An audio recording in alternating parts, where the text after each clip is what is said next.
Thank you, ma'am. Well, excuse me. Thank you, everybody, for joining. Apologize, I've got a bit of an allergy fest going on, so if I go once or twice, please be patient. Thank you for joining us today. The presentation that I'm going to present to you is based on a CHOT project that I've just completed with my industry partner, Maria Hamilton, at the Hershey Medical Center of Penn State University in Harrisburg, Pennsylvania. Just a little bit of quick background for me. I am an associate professor here at Penn State University. I do the majority of my research in optimizing healthcare workforces and care providing teams and looking at the effect of quality, climate and leadership on healthcare provider outcomes and the relationship between wellness of healthcare providers and optimal patient outcomes. Do a substantial amount of research on patient safety and employee safety synergistically. The presentation today, as I said, is a reflection of this, a CHOT project that was just recently completed with Hershey Medical Center. And really, what I'm going to do is just walk you through some very simple basics about hospital safety culture. I'll try to articulate some of the background to it, where it comes from, why I look at it, why AHRQ is sort of the, if I can say, the, I don't say favored, but I'll say the most common and most frequently used survey mechanism. And then looking at just some of the ways that an organization could take their, whether it's an AHRQ-based survey on hospital safety culture or a survey provided by another institution or another organization, how you can use those results to optimize safety culture.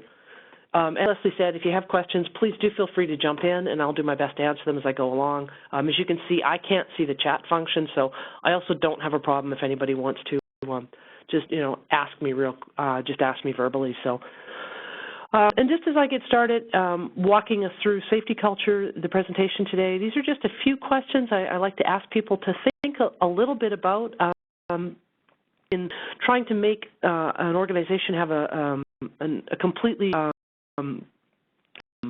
excellence in safety culture and an environment that we're able to give optimal patient care. There's a number of factors that come together to create that. And so as I go through this presentation, just perhaps think about these questions with reflection to your own institution, because they're all parts of the role of creating that optimal safety culture. And the questions are the role of your senior leadership team in demonstrating that commitment to safety in the organization. What different factors inside your organization, either at the unit level or individual or organizational level, actually promote safe work practices? Do you have safety programs, and are they effective in reducing not just safety events but near miss as well? How does your institution respond to an adverse event when it occurs? Are your rates in your institution better or worse than averages, or are you even familiar with what those averages are? And when there are safety events, how are they actually examined in your organization? These are already key questions to think about with regard to safety culture, because these are the things that create the element of safe patient care. Most of you who are online are familiar with this. If you're not, this is just a quick little slice of the background. The really genesis of attention on patient safety here in the United States comes from the Institute of Medicine report that was published in 1998. At the time, the report was looking at deaths in hospitals due to unavoidable errors and medical errors, and the number that was publicized in 1998 was between 45,000 and 98,000 people were dying unnecessarily every year. This was a very obviously groundbreaking, study that was published, and it was a very strong call to action across the healthcare system in looking at patient safety in organizations and hospitals, and really asking the question, are we doing it well enough? And the answer, obviously, with these kind of avoidable deaths is no, we're not doing it as well as we could. The Institute of Medicine report really, and this is a key thing for people to think about, is most of the errors come from faulty systems and processes. And then it's not necessarily an individual making a mistake because they don't know better. It's because the systems and the processes that give them the ability to provide care are not as functioning as well as they are intended to. So with 1998 being that very, very groundbreaking report, bringing all kinds of attention to healthcare and unavoidable deaths, we fast forward now to 2013, and the statistics that I took off the web recently show that now we're looking at in excess of 250,000 deaths a year due to medical error. So where have we come in 17 years? Unfortunately, not very far. It's now unavoidable medical error death in hospitals is now the number 3 cause of death in the United States. When patients are surveyed, approximately a third of all patients that respond to surveys about their experiences in hospital report that they've been on the receiving end of one variety of type of medical errors. And then really sort of pressing thinking about safety in healthcare institutions is, as providers of care, I mean, our job is to look after our patients and do our level best to make sure we provide them with the best care. And I think the most telling commentary on safety is the avoidable death of Joan Rivers last fall. I think it's always a good example to point out because, we often think that celebrities, people who are wealthy, people who have access to greater resources, we often assume they get better care strictly because of who they are and what they have. And if a celebrity of a stature of Joan Rivers can die through a tragic series of mistakes, it really is almost frightening in the sense that what happens to Joe Q. Public. So that call to safety is really an important call for institutions to think about from a human perspective, from our moral imperative as care providers, and then also as an institution and an industry, we have to look at the cost of patient safety, and there's a very strong financial imperative attached to optimizing patient safety. The cost, as you can see, for medical errors, these again are 2 recent statistics. In 4 years, there's a large increase in the cost of medical errors from approximately $20 billion to $750 million. So it's very, very rapidly, unfortunately, increasing in costs, increasing in incident rates. And one of the important things to remember when we look at costs regarding patient safety is there's a very, very large portion of what's often referred to as indirects or uncalculated costs that people don't really stop and think about, and it's really what happens to the families and the patients after that experience and what happens to the care provider and what impacts does it have on that care provider's capacity and ability to continue to do their job optimally. So there's a lot of imperatives for patient safety. Again, I don't think it's for anyone here on the call today. None of this is new to any of you, but it's important to just say if we can put all this attention on it, we're still not doing well. We need to put more attention on it. Errors that Institute of Medicine and Joint Commission focus on, as you all know, are diagnostic errors, treatment errors, preventative errors, and errors that are classified as others. So it's looking at equipment and system failures. So mine, just thinking again, sort of that background we have and knowing that safety culture is really important. Often there's a lot of dialogue when I do research with institutions about, well, what is safety culture? Exactly what does that mean? Or sometimes people use the expression safety climate, and there's often the question about, well, are they the same thing or are they different? The easiest way, and these words are frequently used interchangeably, but it's important to identify these definitions because often people will hear safety culture, safety climate, and they won't know, are we discussing the same thing or not? But the easiest way that we, the terminology that we use to these definitions are culture is really an overarching representation inside an organization of basic values and beliefs. It reflects attitudes and perceptions of the environment I work in. And climate is really more about what I think the immediate environment I work in. It tends to reflect shared perceptions specifically to, in safety, for example, policies, procedures, and practices. So you can have some variations in people's thoughts about safety culture versus safety climate. It's critically important to focus on this other than to recognize and acknowledge that the words culture and climate are used somewhat indiscriminately and often without specificity as to what people mean. So I often encourage hospitals that I work with to, when you speak about safety climate or safety culture, it's important in your institution as a leadership team to define that and say, well, what exactly does that mean? And that really helps people commit to safety if they understand what it is. Their model, I like to use it to sort of give people an overarching view of what are the factors that create optimal patient outcomes. And if you look on the far right, this is adapted from a scholar named Rona Flynn, who did this is from a systematic review of safety, climate, and culture in healthcare organizations. And if you look over on the far right, you'll see the top box is patient injury or patient safety events. Flynn's research in this particular review is I think very important and groundbreaking because it also identifies employee safety and injury events as well. And the argument that she's brought forward by reviewing the literature is and if you move to the far left of this particular model, the antecedents that create safe climate or safe culture exist at an organizational level and at a unit level. So there's certain factors at an organization about the hospital, how we look at safety, what our overarching commitment to it is. And the unit level, there can be a very different culture or climate at the unit level, because it's based upon what my peers do, the support I have from my supervisor or my nurse manager with regard to following safety protocols.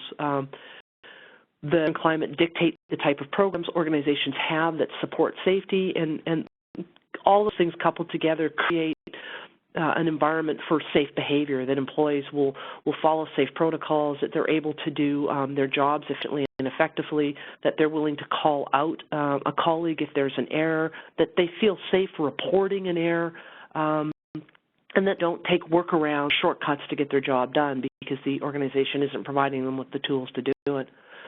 All of those factors are important to think about because, as I said, they reflect the outcomes that result in optimal patient safety events or lack thereof. And the other overarching reason that this is important is the same pathways that create a safe work environment for employees. And if you're not familiar, the healthcare industry is predominantly the third most dangerous industry in the United States to work in with respect to frequency of employee injuries on the job. So it's actually more dangerous to be a care provider than it is to work a construction site or in a mine. So very strong imperatives to think about the culture and the climate. What, again, is important for an organization to think about is when you are engaged in safety culture surveys or safety culture of your organization, safety culture and surveys and that, they're built on perception. So they reflect the collective of your employees and what each individual's perception is. Why it becomes important is because individual perceptions are very, very personal, and they're based on things like, what is my work experience? Have I ever been injured before? What is my physical strength for caring for patients? What's my training as far as making sure I'm able to transfer patients or work with patients safely? We do know when we look, and again, it's perceptive, so there are often sometimes criticisms about, well, is that really the safety climate? But if you think about, and I think everyone probably on the line has had the experience of saying, some units on some particular hospitals are incredibly efficient, incredibly successful. They have great HCAP scores. They have great patient comments, and others just struggle a lot more. And it becomes a very individualized climate thing. So it's important to think about those individual perceptions because they influence the climate. What we know is when employees, and this is from a 30-year history of safety studies in safety perceptions, that when employees feel that they work in a safe environment, when they feel that their peers support the rules, that their bosses support the rules, that there are a lower number of patient events, that there's a higher perception of quality of care and saying that we give great care. And there's also for the individual care providers, there's less likelihood that those care providers are going to exit the profession or exit their job, less likelihood of injury and turnover. So the whole idea of safety, climate, culture, and perception is critically important. And then, as I said, when I went through the Flynn model, the intertwined, synergistic existence of outcomes for patients and care providers is very similar. And what we see is when we do surveys with employees about their own individual safety. They mirror what they believe about patient safety. And when we look at units and we look at safety events and frequency of events, we find units with very poor, and when I say poor, I mean frequent safety events, what we is that they're also the same units that tend to have higher employee absenteeism, higher turnover, and higher employee safety events. So there's definitely a relationship between those two areas. Hospitals look, as part of their JCO or Joint Commission reporting mandates, that they do have to report on the patient safety culture of the organization. As I said, there's a number of different mechanisms and tools that are used. Today, I'm going to just strictly speak to AHRQ, the Agency for Healthcare Research and Quality's survey, referred to as the Patient Safety Culture Survey. It's been a very, very substantive amount of time and energy to create a safety culture survey, a tool that can be used not only in the United States, but it's also been validated to be used in other countries with different languages. So it's becoming a very, and is a very scientifically valid tool for assessing the safety culture in a variety of areas.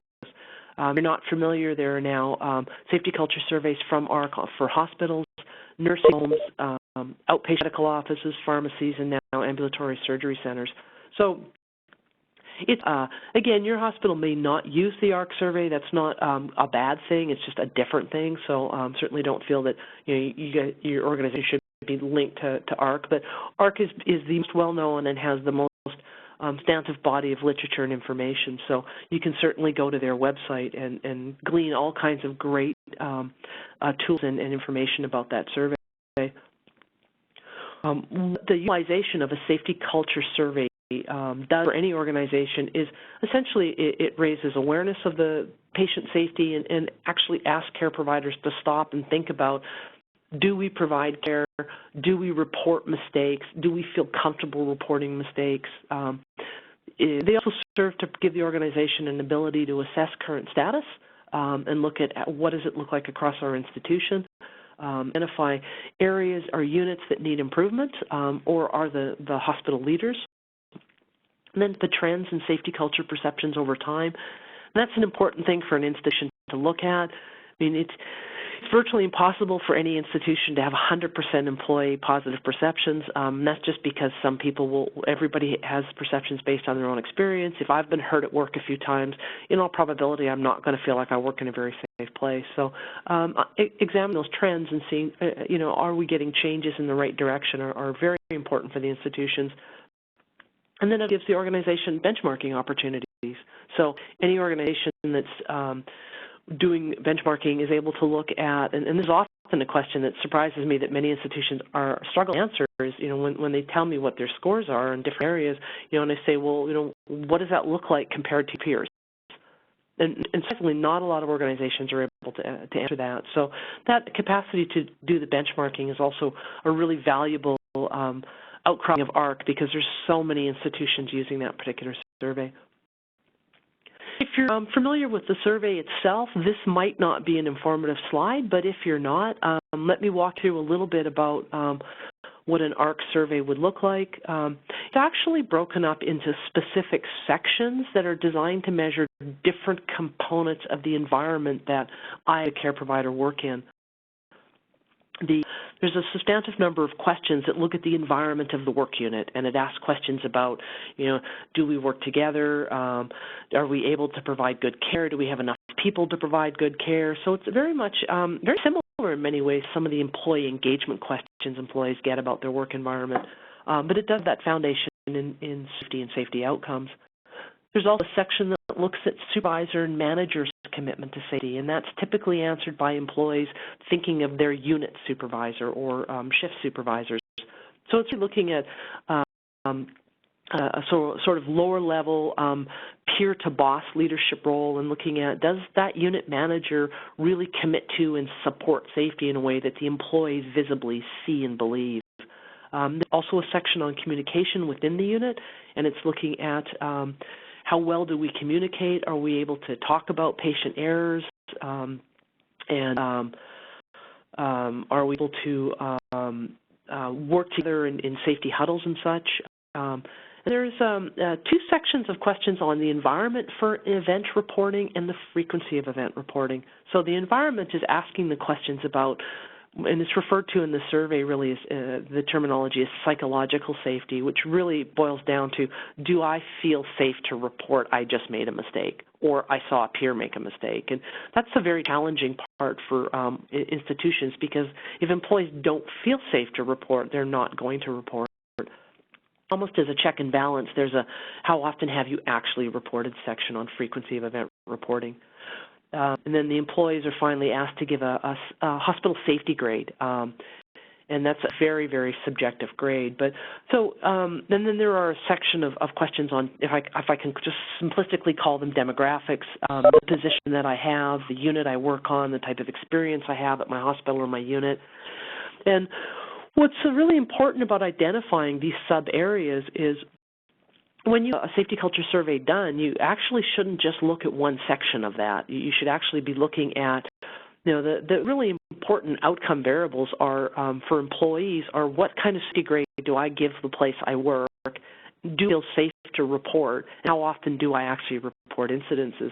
And so what you should be doing is examining the different subsections, the work unit, the supervisor communication, and the hospital commitment to safety, to understand which of those are the strongest contributor to strong safety culture outcomes, and which ones are needing focus and attention. So moving forward, and then thinking about, once you have that AHRQ data or that safety culture data, and you're able to look at your institution in a much more detailed way. You can look across care provider groups, as I said. You can look across units or service lines, depending on how your particular survey is set up. But it really does help you identify inside your hospital where your stars are and where your problems are. And once an organization starts to use that AHRQ safety culture or other organizations' safety culture survey, it provides you with the tools and mechanisms to enact what I call an optimal safety program. It's really, as I said, starting with using the survey and the subsections to identify deficiencies and strengths inside the organization. And then once doing that is tailoring, if I can say, safety training into the areas that are identified on the survey as needing the most attention. So you might actually have, for example, under climate for event reporting, you might have people say, I don't feel safe to report my own incident or someone else's. So you would want to provide training in creating a climate of trust. You find the communication is a problem, and so looking at team management, team training, patient and family management, again, you might be required to provide training. And what this really is simply saying is, it's not really one-stop training for everyone, because each unit has very specific personalities and different challenges to providing care that really need to think a little bit about, where are the safety opportunities on a unit that should be focused on the most.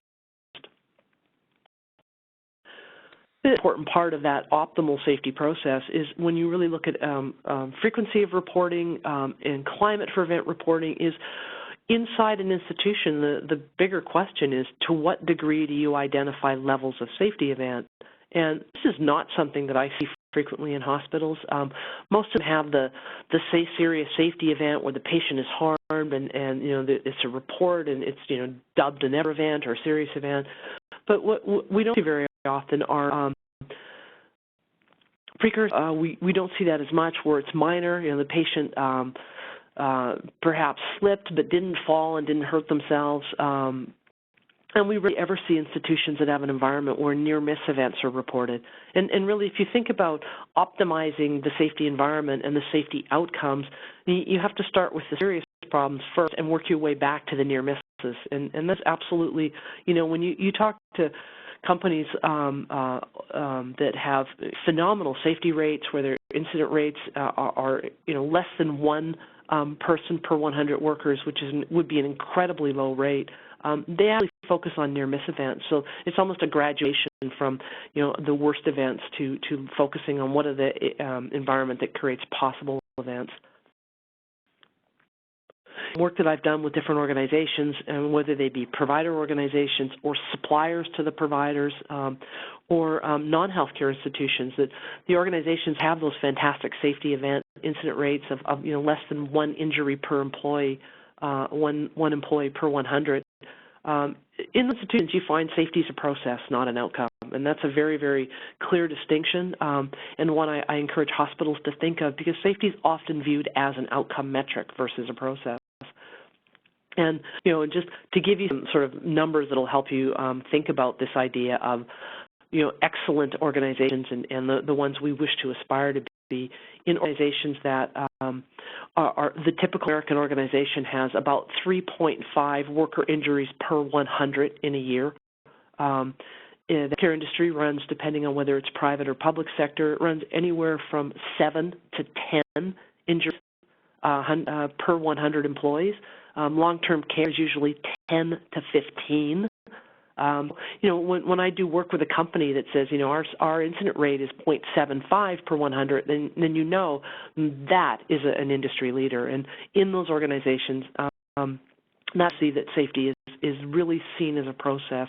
It's part of it's part of everyday activities in the institution, and that safety becomes something that they do all the time. It's not an outcome. It's what we do every day.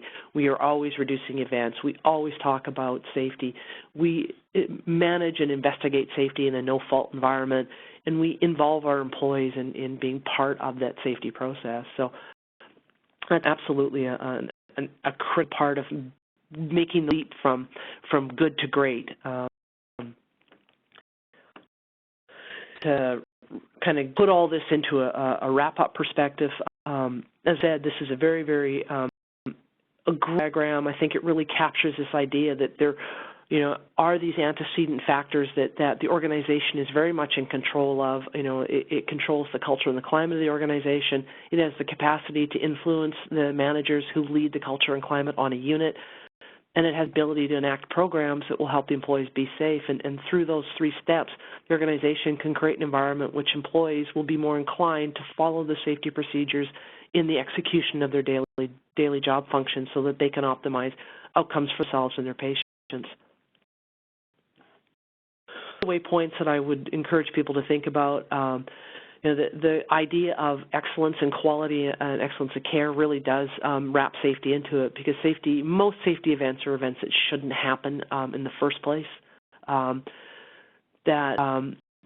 idea of patients and care providers are absolutely linked, and when a unit is optimal for a patient, it tends to be an optimal unit environment for the care provider team as well. So it's identifying the differences by unit inside an institution, or across, even in healthcare systems, across the different hospitals in a system as a starting point, and then into each hospital.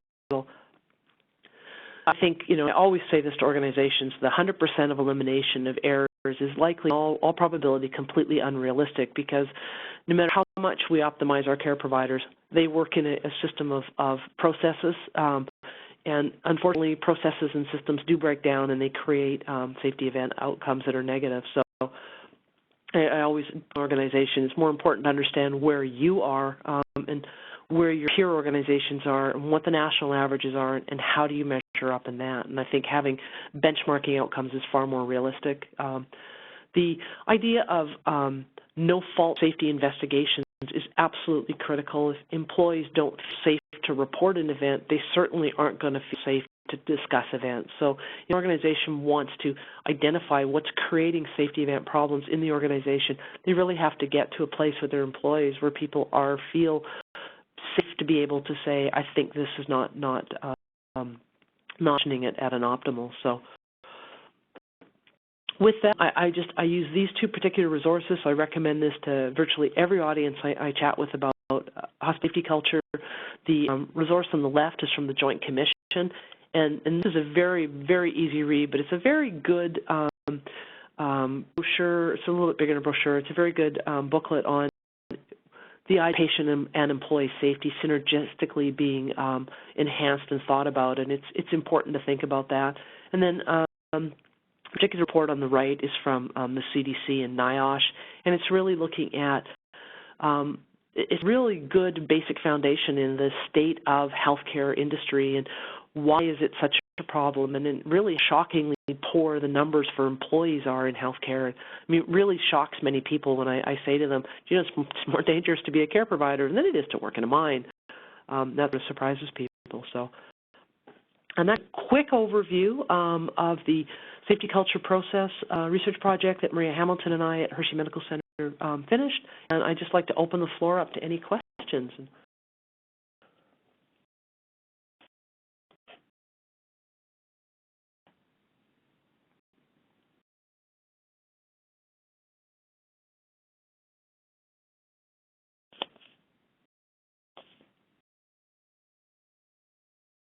Anyone?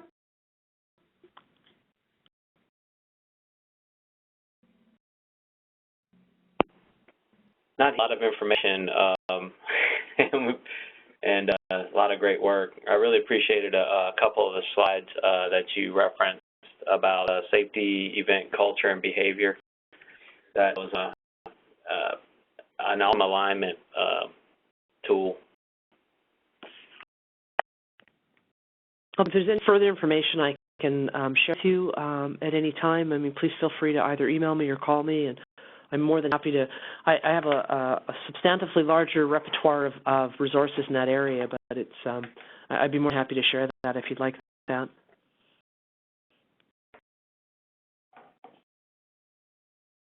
Okay, for your very informative webinar. I thought it was just so interesting how you said that this is actually a more dangerous field than construction, because I think of that as one of the most dangerous fields that's possible.